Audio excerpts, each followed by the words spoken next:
Hello everyone, welcome to all of you. So dear students, in this session we will have a discussion on the questions of engineering mathematics which has been asked in the EC branch. Okay, 15 February morning slot में जो questions आए थे EC branch में, उसमें engineering mathematics के memory based questions पे हम discussion करने वाले हैं. So let's have a discussion on the questions as I am having few questions only. So whatever we are having till now, we are going to solve in this video. So let's have a discussion on the very first question, which is talking about for the matrix M 211130 minus 1AB such that determinant of M is not equals to 0. तो बताओ value क्या है. The simple condition given to us in this question is बेटा कि determinate value non zero है, मतलब matrix जो है आपकी वो नॉन सिंगुलर है and you need to find out the values of A and B और ऑप्शंस में दिया है. हो सकता है, ठीक है, as the data I receive this the student said this is a MSQ. ठीक है, अभी हम इस पर डिस्कशन करेंगे. एमएसक्यू है तो देख लेंगे एक ऑप्शन करेक्ट है या मल्टीपल ऑप्शंस करेक्ट है. We can go with this one. First of all I can see I will go here with the determinant of this one.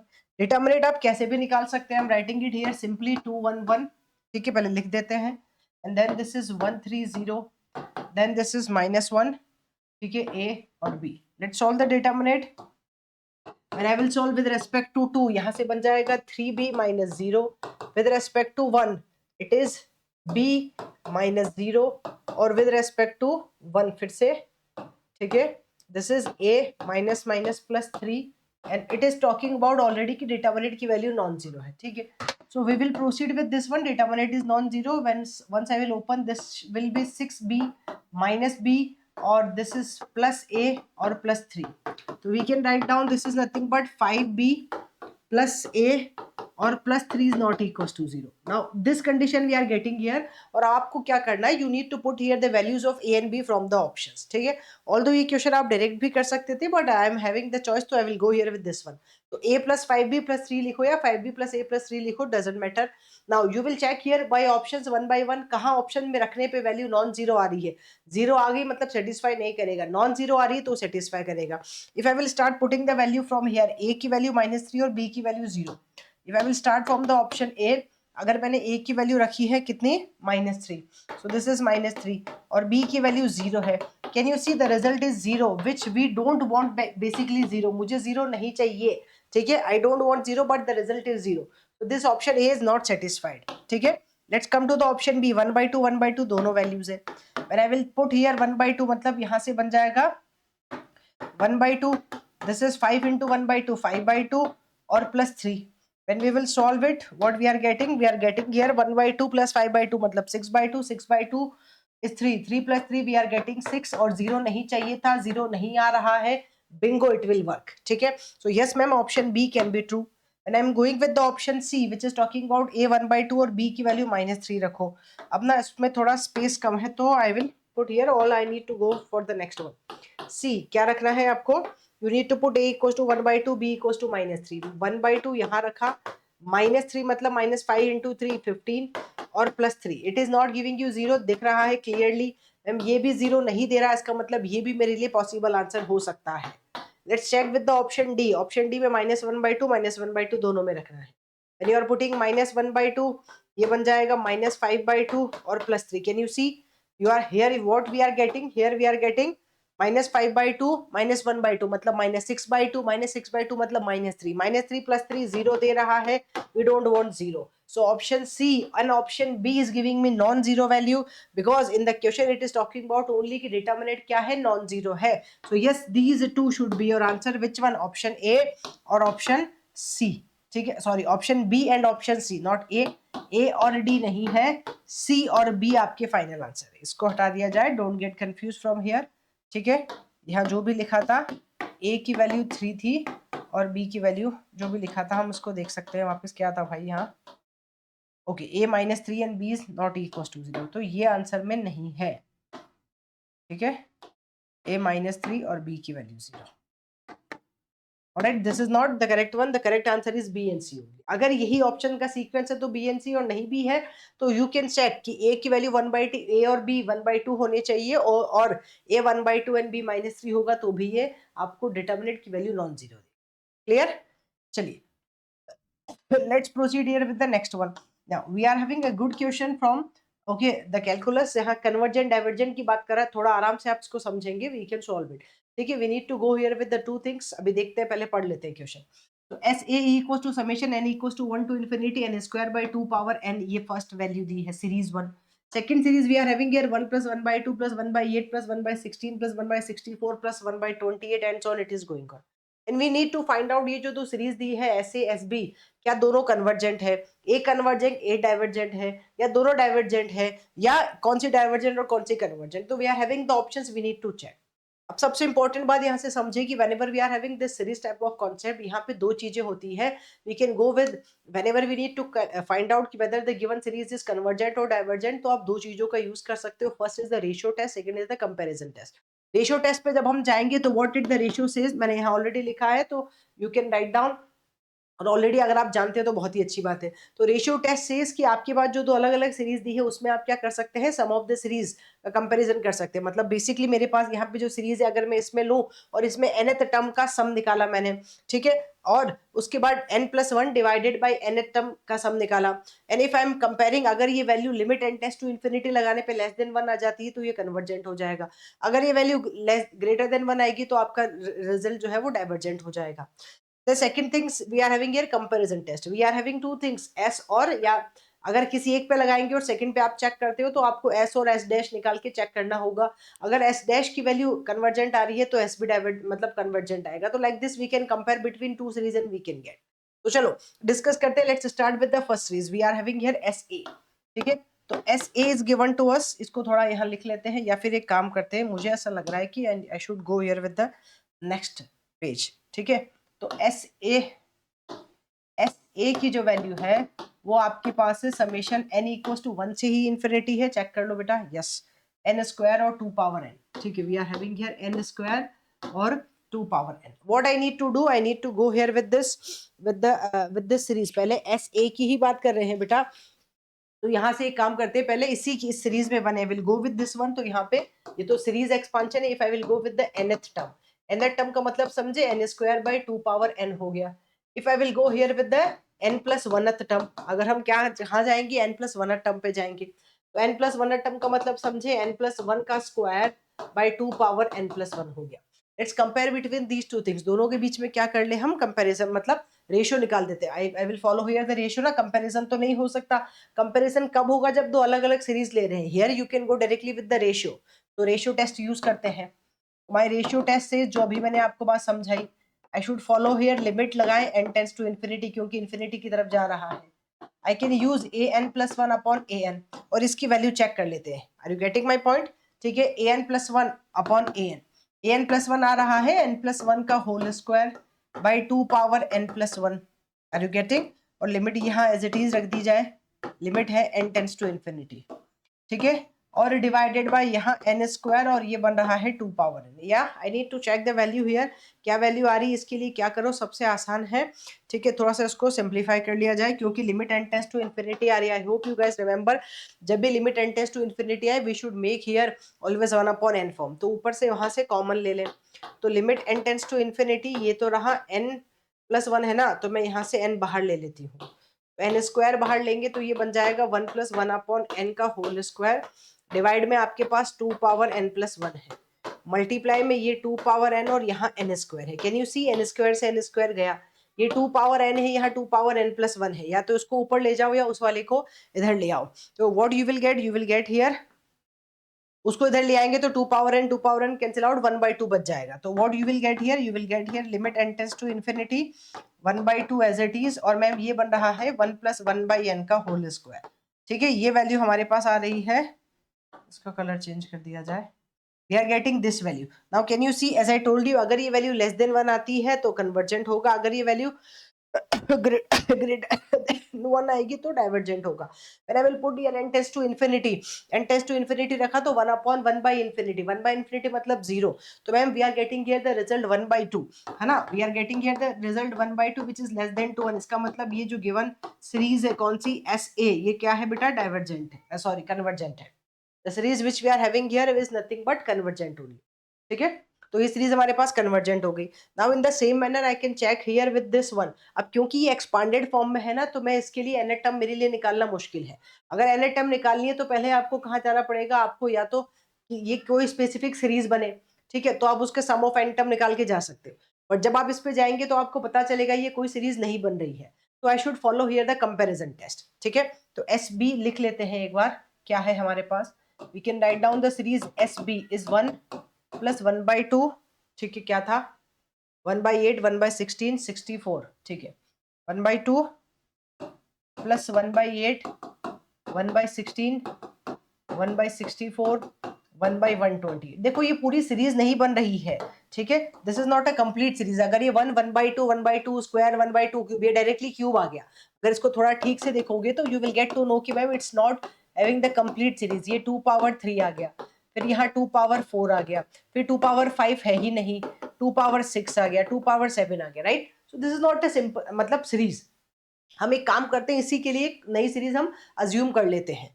तो we can go here with the assumption, let us assume S B था तो S B dash मैंने नाम दे दिया, या जो भी आपको नाम देना दे सकते हो, ए दे सकते हो, बी दे सकते हो, बट ए बी इसलिए क्योंकि यहाँ एस से तो पहले लिखा था और एस बी डैश यहाँ लिखा है, ठीक है, एस बी यहाँ लिखा है। तो I will assume this one, this will B 1 plus 1/2 1/2 cube 1/2 power 4, पूरी सीरीज बनाएंगे, 2 power 5 2 power 6 2 power 7 and so it will be continue। बात समझ में आई? ये जो सीरीज बन रही है ये क्या है ma'am, this is nothing but infinite GP only. अब तो समझ में आ रहा है आपको, this is nothing but infinite GP. अगर ये इनफाइनाइट जीपी है तो फर्स्ट टर्म क्या है, फर्स्ट टर्म 1 है। What is the common ratio 1/2। If you will go here with the sum of infinite GP, देखो ये जरूरत नहीं पड़ती कंपैरिजन टेस्ट की, कि अगर if I am getting already from the given number from the given series, अगर मैं ऑलरेडी वो किसी सीरीज फॉर्म में होती और मैं निकाल सकती थी उसका सम nth टर्म का। But here I need to go. So it is 1 minus 1/2, which we are getting here as an 1 minus 1/2 1/2 मतलब 2 आ रहा है। 2 मतलब एक फाइनाइट नंबर आ रहा है, फाइनाइट नंबर आ रहा है, इसका मतलब साफ बात समझ में आ रही है। What we are getting here? We are getting ma'am here है फाइनाइट नंबर, ठीक है, because this is giving you finite number, it means this is nothing but convergent। तो एस बी डैश आपके पास क्या आ गया, कन्वर्जेंट आ गया। अब क्यों, क्योंकि आप ये बात समझ पा रहे हो क्या बेटा, जब हम कंपैरिजन कराते हैं, as I told you already, between S and S dash का कंपैरिजन होना चाहिए। अगर एस एस डैश से क्या है, छोटी है, what I am saying, S is less than to the S dash, अगर ये कन्वर्जेंट है तो ये भी कन्वर्जेंट होगा। तो इफ आई कैन चेक, देखो आपको दिख रहा है इसके अंदर टर्म कम है, इसमें 2 स्क्वायर मिसिंग है, इसमें 2 पावर 5 मिसिंग है, राइट। तो मैम ऑब्वियस है, हम यहाँ बात समझ पा रहे हैं कि S B is less than to S B dash. S B dash बड़ी सीरीज है, एस बी छोटी है।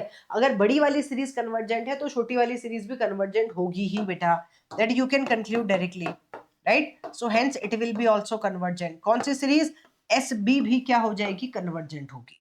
तो my answer should be S A and S B दोनों के दोनों क्या होने चाहिए, कन्वर्जेंट होने चाहिए। ऑप्शंस अवेलेबल है, both S A and S B are convergent, yes it is. So my answer should be this option, जहां दोनों कन्वर्जेंट की बात की जा रही है, ठीक है। Now let's proceed with the next question which we are having. Okay, here we are having a question from the vector calculus. आसान सा बढ़िया सा प्यारा सा क्वेश्चन, नॉर्मल वेक्टर स्पेस की बात कर रहा है, यूनिट नॉर्मल की बात कर रहा है। We are having the surface is given to us, क्या गिवन है, surface z square equals to 2x square minus y square. Find the unit normal vector to the surface at the point 1 plus root of 2k। now देखो बेटा हम point लिखते हैं coordinates की form में, है ना, i कोऑर्डिनेट, j कोऑर्डिनेट या x y z coordinate.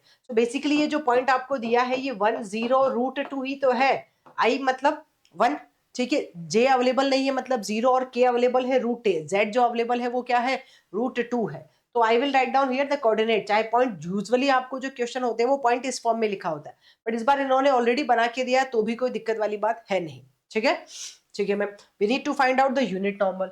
What is the unit normal to the surface, ma'am unit normal to the surface होता है gradient of the surface, gradient phi by magnitude of the gradient phi, अगर आपका gradient इस form में लिखा है तो, ठीक है। तो अब आपके पास जो फंक्शन है, इस फंक्शन को भी थोड़ा ठीक से लिखा जाए। Let's write down the function in a specific manner.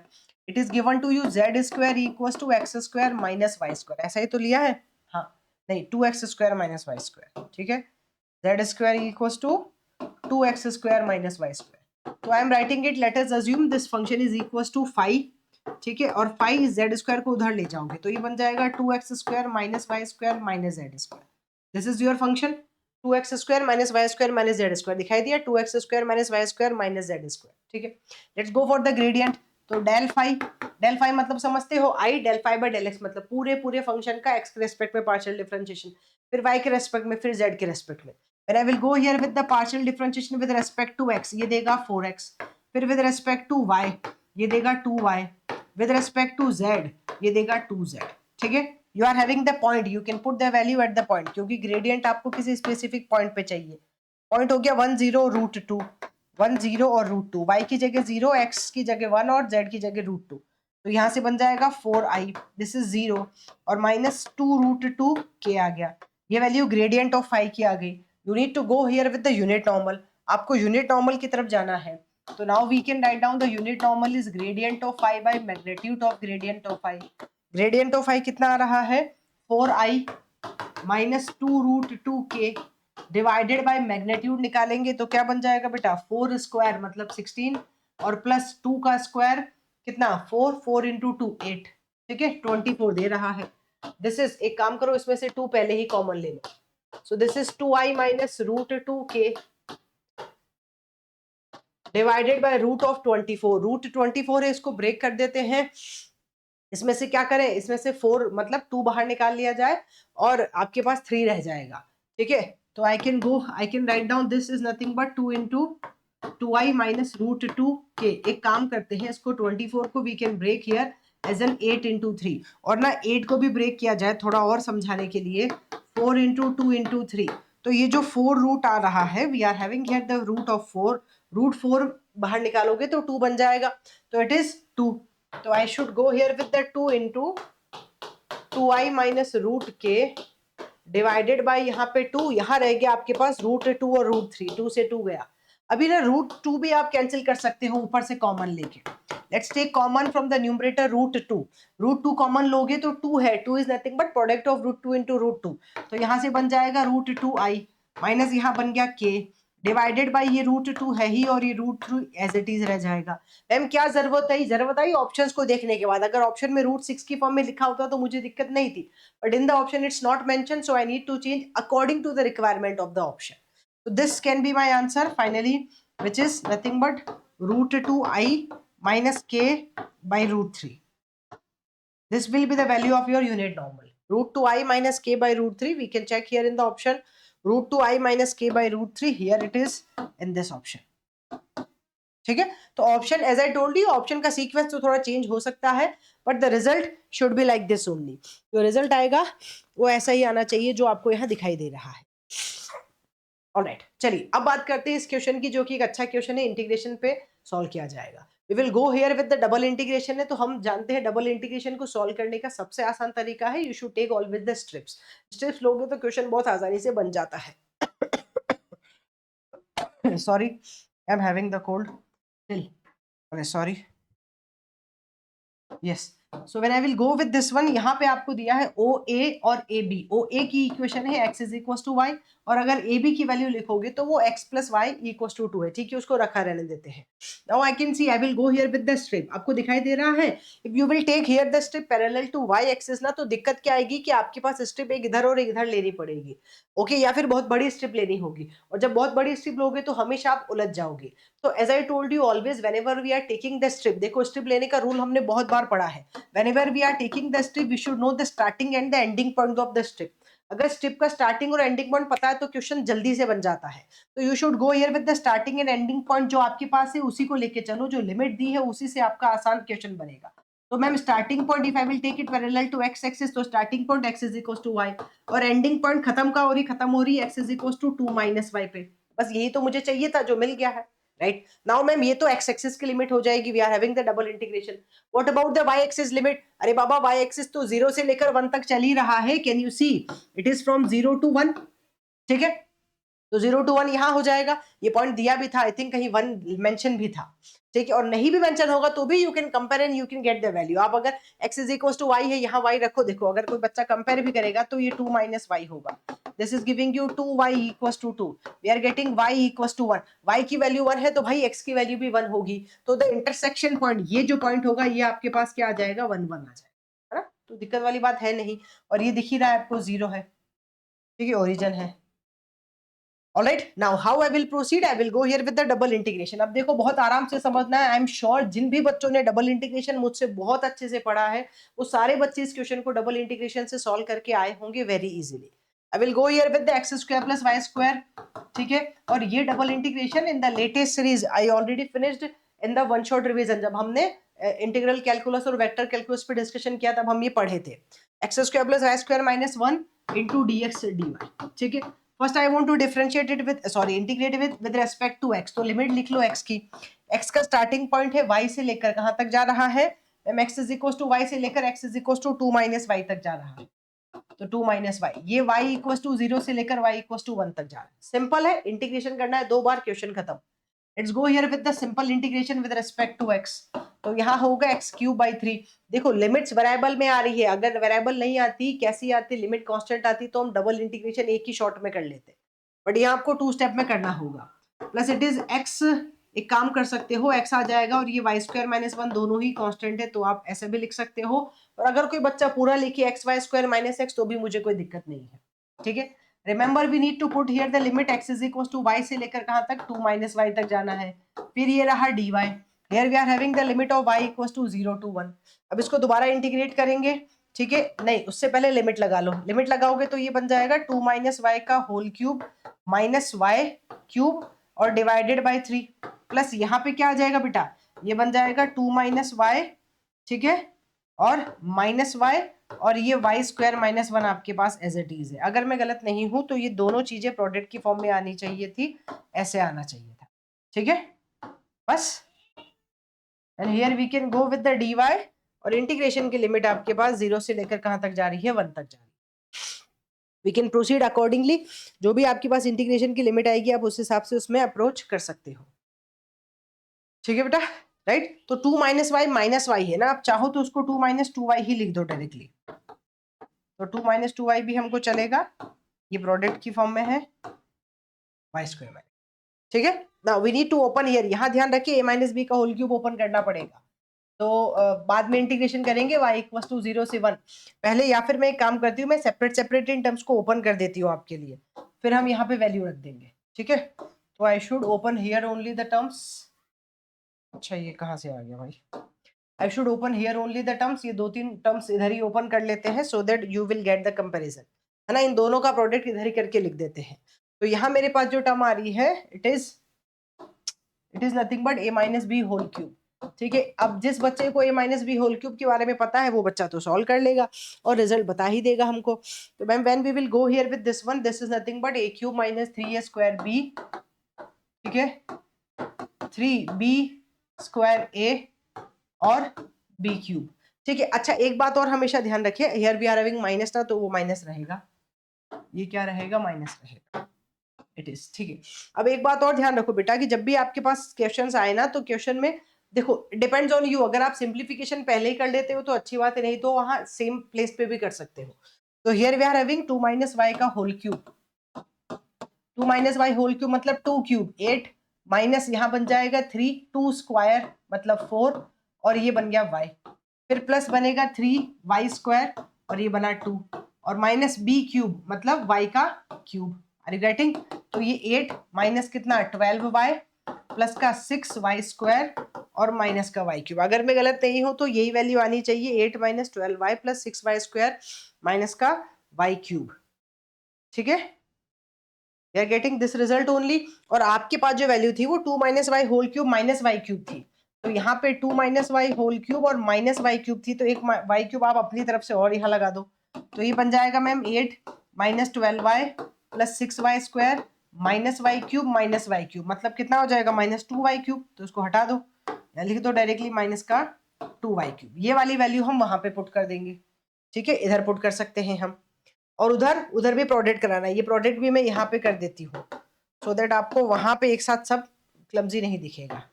और ये y square minus 1, when I will go here with the product, ये दोनों चीजें ना मैं सेपरेट सेपरेट इधर कर देती हूँ बेटा, so it will gives you the clarity while we are writing the direct in the integration form में लिखेंगे तो आपको परेशान नहीं होना पड़ेगा। तो मैम प्रोडक्ट फॉर्म में क्या बन रहा है, ये बन रहा है 2y स्क्वायर माइनस 2 और माइनस 2y क्यूब और माइनस माइनस प्लस का 2y, ठीक है, कुछ कैंसिल या डबल वाली बात है ही नहीं। चलो अब ये दोनों वैल्यूज यहाँ रखते हैं इंटीग्रेशन में। इंटीग्रेशन था y इक्वल टू 0 से 1, ठीक है जी। और पहले ये वाली वैल्यू रख दी जाए which is 8 minus 12y plus 6y square. क्योंकि क्वेश्चन थोड़ा सा लंबा है ना, इसीलिए ऐसा करेंगे तो ठीक रहेगा। It reduce your okay small और सिली मिस्टेक्स। डिवाइडेड बाय 3 था, चेक कर लो बेटा, डिवाइडेड बाय 3 था। प्लस 2 माइनस 2y, इसको जो मैंने सॉल्व कर लिया which is 2y square minus 2 which is क्या हो गया, which is 2y square minus 2 plus में 2y square minus 2 minus 2y cube और प्लस 2y क्यूब और प्लस 2y, ठीक है। अब चाहो तो आप एलसीएम ले लो और एलसीएम लेके डायरेक्ट ही आप चीजों को लिख सकते हो। एलसीएम ले लोगे तो ठीक रहेगा। एक काम करते हैं, ले ही लेते, फिर इंटीग्रेशन करेंगे ना, ताकि ये भी टेंशन खत्म हो जाए। तो y इक्वल टू 0 से 1, इस बार में थोड़ा 8 minus 12y plus 6y square minus 2y cube, 3 into 2 6y square minus 6y cube और प्लस 6y। अब यहाँ कुछ तो चीजें होंगी जो डबल आ रही है और ये 1/3 आ रहा है। एक काम करते हैं, इस 1/3 को थोड़ी देर के लिए बाहर रख लेते हैं, ठीक है। अब कुछ तो होगा जो डबल आ रहा है। y इक्वल टू 0 से 1 देख लेते हैं क्या दिख रहा है मैम। 8 इंटीजर वैल्यू 8 और माइनस 6 2 बन रहा है, देखते जाना, ठीक है। 8 और माइनस 6 2 बन रहा है। माइनस 12y और plus 6y, it is giving you minus 6y। 6y square दे रहा है 12y square minus 2y cube minus 6y cube दे रहा है 8y क्यूब। बस यही सारी चीजें मुझे दिखाई दे रही है और तो कुछ दिख नहीं रहा है। यहाँ पे भी इंटीग्रेशन कर ही रहे थे तो dy आएगा और इधर भी इंटीग्रेशन कर ही रहे थे तो dy आएगा। We will have the dy everywhere, ठीक है। बस अब आपको इंटीग्रेट करना है, you need to put here the values. तो जो वैल्यूज आ रही है मेरे हिसाब से ठीक है, 2y मतलब 2 माइनस 6y फिर 12y स्क्वायर और माइनस का 8y क्यूब, ठीक है, मेरे हिसाब से सही आ रहा है। Let's go here with the integration. Integration with respect to y कर दो, और क्योंकि लिमिट आपके पास में 0 से 1 है तो 1 ही लगेगा, 0 तो वैसे ही 0 हो जाएगा। When I will integrate it is 2y minus 6y square by 2 फिर प्लस 12y क्यूब बाई 3 फिर माइनस 8y 4/4। लिमिट लगा दो 0 से 1 और बस खत्म करो क्वेश्चन को। 0 से 1 लगाओगे ये 3 आ जाएगा, ये 4 आ जाएगा, ये 2 आ जाएगा। तो this is 1/3 2 minus 3 plus 4 minus 2। Solve कर लो, माइनस 2 प्लस 2 गया, 4 minus 3 is 1 only. So the result should B 1/3। 1/3 का 1/3 क्यों आएगा मैम, 2 भी आना चाहिए था। अच्छा हाँ ठीक है, अभी तक तो 1/3 आएगा क्योंकि मैंने एक ही बार सॉल्व किया है। Okay, as I told you कि जब हम इसको सॉल्व कर रहे हैं तो we are taking this step, क्योंकि मुझे एरिया जो निकालना है ये पूरे शेडेड रीजन का निकालना है। तो I am taking step only here, ठीक है। अब इस स्टेप का क्या कर दो आप, डबल कर दो। तो जब हम इंटीग्रेशन निकालेंगे तो this is my not the final answer. Final answer is here, you can write down here in this box. Final answer the required result, ठीक है, of the integration should be twice of, जो भी value आपने निकाली उसका क्या आएगा, twice आएगा। तो 2 ऑफ 1/3, क्योंकि सेम स्ट्रिप है ना तो डबल हो जाएगा। तो इट शुड बी 2/3। अगर ऑप्शंस है तो 2/3, ऑप्शंस नहीं है तो 1/3 मतलब 0.33 मल्टीप्लाई विद 2 तो 0.66 आ जाएगा। तो अगर ऑप्शंस है तो 2/3, नहीं है तो इट इज 0.66। तो डिपेंड्स ऑन द ऑप्शंस है कि नहीं है तो ठीक है, नहीं है तो 0.66। वैसे कुछ भी आप आंसर लिख सकते हो, it should be the answer.